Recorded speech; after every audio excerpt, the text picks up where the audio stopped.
from rain country. God is good all the time. And I'm here today to talk about my favorite things to dehydrate. I'm always adding to this. Yes, I love to do canning and fermenting, but it seems like every year I build on the dehydrating thing. And the reason I love it is because of any other method out there. It takes up the least amount of space in your storage. And yes, that includes freeze drying. And I'm really trying to promote the dehydrating thing far more. I don't have a freeze dryer. In fact, I turned down the offer for a free freeze dryer because I made the decision within this past year that I'm going to stick to my guns on this one, because I became certain that there was far more you can do with dehydrating than what they try to tell you. And I've been working with all kinds of different things ever since I put out the original video. And then I came out with the second video. I'll link to both of those down below. The first one was why I do not own a freeze dryer. I was still considering the possibility. The second one that I just did is why I turned down the offer for a free freeze dryer. So I suggest, if you're still on the fence on the buying a freeze dryer, please go watch those two videos, and hopefully those will help you make a decision one way or the other. So I thought it would be fun to share with you at least some of the things that I dehydrate and why, besides the space saving, why I like this method. So I have only a few things out here. And so I'll be mostly putting pictures in here. And one of those things I started doing 2 years ago was dehydrating the raw chicken eggs from my own chickens and doing a low heat so I could keep them raw. I love this method. I used to freeze them, but I found that after about a year, no matter what receptacle I would freeze the eggs in, their consistency would change. They were good within the first year, but after that, the consistency and flavor would start to change, especially flavor. So I'd find myself cooking them up and giving them to the dog and to the chickens. So dehydrating has been great. It takes up so little space in comparison. I can fit almost 3 dozen eggs into a single quart jar. I can keep them raw by dehydrating on a low temperature, and that way I can use them in baking and just about anything I need to use eggs in. I can make scrambled eggs and omelets and more. Obviously, there's things you can't do when you preserve them that way, such as making deviled eggs or fried eggs, but that's not that important to me, especially since I can make, we both prefer scrambled eggs anyway, and then I just use the fresh eggs as I have them for making the fried eggs or deviled eggs until we work through those, and then I use the dried eggs if it's one of those years where I don't have any eggs coming in fresh from my chickens. I should this year though, because we got some new chickens and we'll be adding more new chickens here shortly. So the eggs, pumpkin is a great one. So now it's the only way I preserve pumpkin. I used to cook it, puree it, and freeze it for using in pies. No more. That would take up so much room in the freezer, and then it would become it would get a lot of liquid in it. Now I dehydrate it and turn it into a powder. Works great for making pumpkin pies, pumpkin dip, pumpkin cookies. Love it. So, and I've also done this with spaghetti squash, and you can do this with any other squash that you can grow well. So maybe you don't grow pumpkins that well, but you can do better with butternut squash. That's a great pumpkin replacement in pies. In fact, from what I understand, the canned pumpkin you typically buy in the stores, it might say pumpkin. It's made from other types of squash, not pumpkin.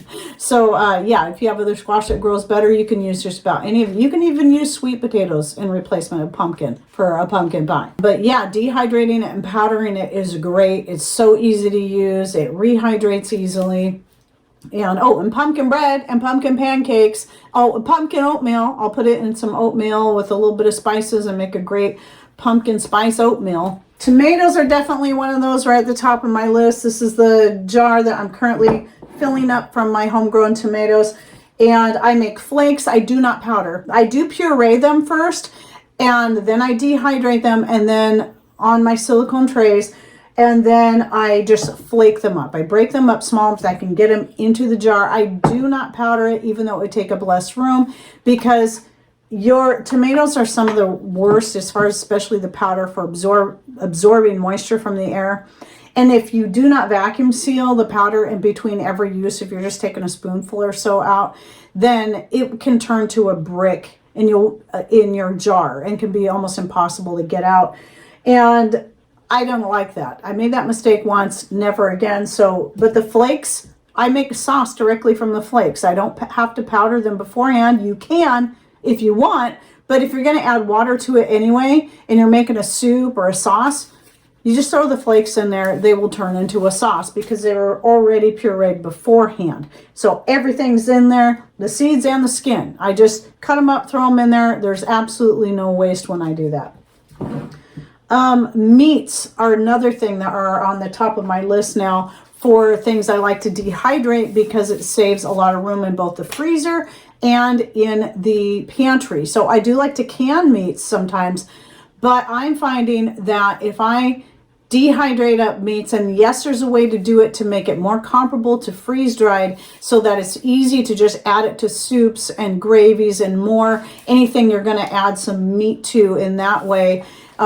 If it's a chicken fettuccine or maybe a beef stroganoff, anything like that. I do have a video on this I'll link to down below, but it's as simple as taking whatever meat that you've already had, whether it was fresh or frozen beforehand, you cook that up. Let's say you cook up a big old roast, an elk roast, beef roast, or you make a whole turkey or chicken, and after you've eaten on that, take all the excess meat off the bones, put it in a container and freeze it at least overnight, then take that out and dehydrate it.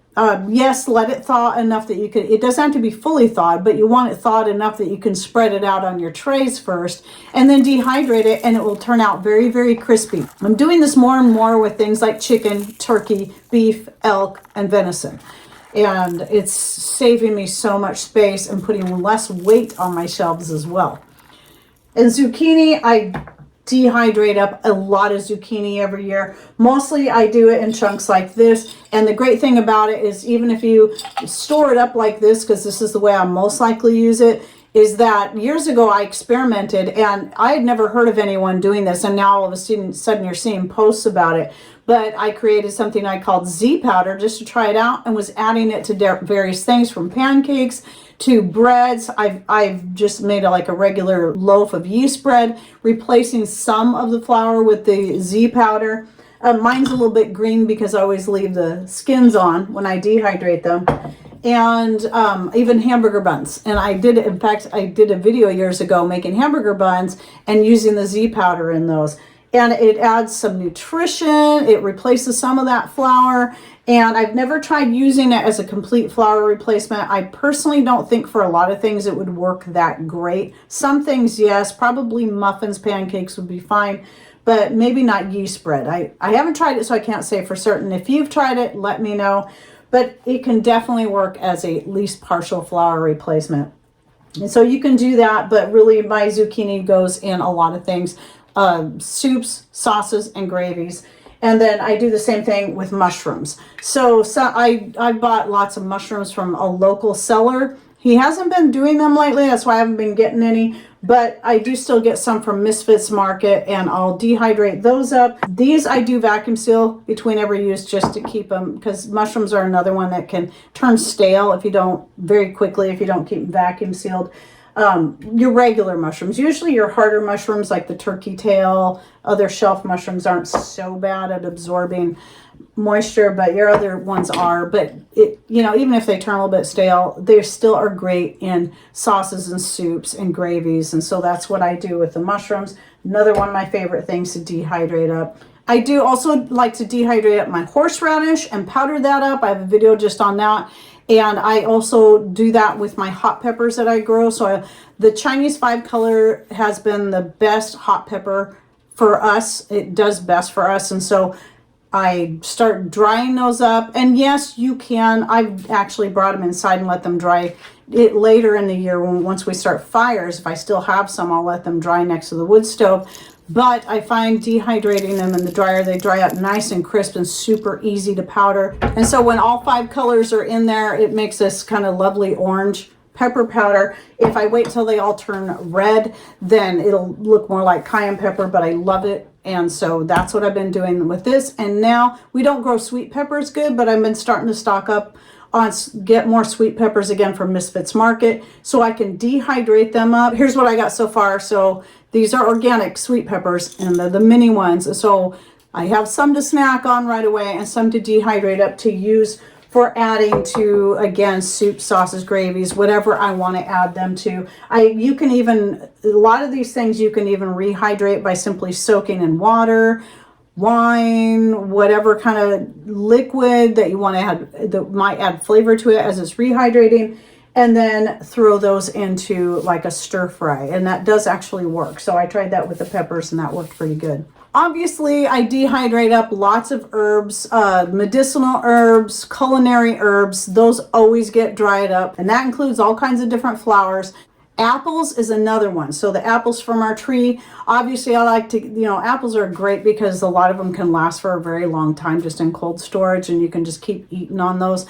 But aside from the obvious, making apple butters, apple sauces, I do like to dehydrate up a lot of apple slices because they are excellent for making pies, whether it be just making a whole apple pie or making the fried hand pies. Both are really great. You can rehydrate them by cooking them a little bit in some juice. And I have, I think, at least one video where I showed doing this. I know I have a fruit crisp one I did using cherry juice to rehydrate the apples and then made basically an apple cherry crisp. You can even just use apple juice if you want to stay true to the apple flavor to rehydrate them in, and it just has so much more flavor when you do that, and obviously you're going to take up a lot less space than canning the apples. And I've done canned apples before and didn't like the same apples, did not like the way the flavor turned out. The dried is so much better for using and making desserts, and I've even used them to make like a topping for pancakes, and I don't remember if I did a video on that. I think I did. I'll link to that down below. I'll be linking to a lot of videos down below. Just know this. And if I have them out there and I remember them, I'll put them down below. So don't forget to click on either show more or more, whatever you see right down here below the screen, somewhere down in here. Click on that to open the description box and find all the links. I'm going to try to just go through the rest of these quickly, otherwise this video is going to be very long. So potatoes, I've so far just done the mashed potatoes, and I again have a video on that. That's really nice to have. It's not as quick as the instant potatoes you can buy at the store, but it still works really good for making things like Cole Cannon, shepherd's pie, and so on. And cheese, I've dehydrated and powdered up cheddar cheese. I really, really like this for either making a cheese sauce for, let's say, macaroni and cheese, or something you want to use as a dip, or for adding to eggs, like even the powdered eggs. I've done this many times. Just throw some cheese powder in there and some egg powder. Add a little milk to rehydrate it, or water. Rhubarb, I've been dehydrating up more and more of that. It cooks up really easily. I've used the dried rhubarb to make a rhubarb vinegar, and you can add it into with your berries, your peaches, whatever, to make pies and jams and so on. Again, you do want to rehydrate those though a little bit before you actually make a pie or something like that out of them. Cabbage. Dehydrating up lots of cabbage. I'm finding I love this. Again, very easy to add to sauces, but I can use that for making kimchi, and it turns out great. I was so thrilled to know that I can always have cabbage whenever I get a hankering for kimchi. Take out all my dried ingredients, make a kimchi out of that. 3 days later, I got kimchi. I don't have to worry about getting my hands on fresh cabbage. I've dehydrated snow peas before, and they're okay. They're actually quite good as a snack right out of the jar because they dehydrate up nice and crisp, but you can also use those in stir fries. Green beans, I've done them before. I prefer dried green beans when it comes to adding to soups and more. And so I'm getting back into dehydrating up green beans. But I'm still canning a bunch. I'm dehydrating up a bunch as well from my garden for that very thing, because I'm not going to open up a jar of my canned green beans to add to a soup, but I will certainly add the dehydrated beans to a soup. And I am going to start dehydrating up some of my blackberries for powdering up. And once we start getting raspberries again, I'm going to do that as well, as long as we're getting plenty of raspberries in. Because one thing about berries is because they're not as high in sugar, they can powder up easily. And you can powder up apples too, by the way, if they're not a super sweet apple. The things that are higher sugar, pineapple, mango, bananas, they won't powder up very good or at all if you try to dehydrate those. But berries are great for that. So you can use your blackberries, raspberries, and so on, dehydrate those up, make a powder out of them, and then use those for flavoring things. So those would be great as a flavoring to add to your pancakes, muffins, or even icings and more. Yogurt is a great one to dehydrate up, by the way. Yogurt, even if it's yogurt with fruit in it, when you dehydrate that up, it makes more of a kind of like a fruit leather. It makes a really tasty snack. But plain yogurt is great too, so you can use that for many things. And then milk. So I did dehydrate up some whole milk just to show that it could be done and that you can dehydrate whole milk. But the reason I don't dehydrate it on a regular basis is that a good organic milk is expensive for us, whether we get it already dehydrated in a powder form or we buy it fresh. However, if I had dairy animals, I would be dehydrating up a lot of milk for putting up into storage. Some I'd probably freeze. No matter how it's done, the milk powder just doesn't have the same flavor as fresh. I personally don't mind it as long as it's whole milk, a good whole milk, not that fat-free garbage. But whole milk does dehydrate up beautifully. It doesn't matter if it's goat milk. It doesn't matter if it's raw. Whatever it is, you can dehydrate that up. So again, if I had dairy animals or it works out for us to team up with people locally that have dairy animals that we can start getting milk on a regular basis again like we used to years ago, I would dehydrate up and powder any of the excess milk I would get. So that's definitely what I would do if I had dairy animals or access to lots and lots of milk that I could get for barter or for a good price. So anyway, I hope this just gives you a few ideas and encourages you again on the dehydrating thing. I dehydrate up a lot more than this, but this was just basically a short list of some of the things that I do. I love to do, things I'm going to start doing more of, and why. And I just love the space it saves. Dehydrating is great. And also another great thing about dehydrating is, especially if you live in a dry climate, unlike us who live in a humid climate, you can do a whole lot of dehydrating without any fancy equipment. If you have a wood stove, you can do a lot of your drying in the wintertime like I do next to or on top of our wood stove. That gets utilized quite a bit as long as we have fires for drying things. I still have one remaining Nesco dehydrator that I like to use outside because it's easier to pack back and forth. And I now have 2 Casoris. So I try to run those off the solar power as much as possible. So those get ran all through the spring and summer, early fall. And then once those fires start, I start using the wood stove for dehydrating. But I also have a video I'll include down below on the various ways of dehydrating, and some are free. It just depends on what you have, where you live, and making the most of it. So anyway, I hope you enjoyed this video. Please, any thoughts, suggestions, ideas of things you prefer to dehydrate, and thanks for watching. Take care, and God bless.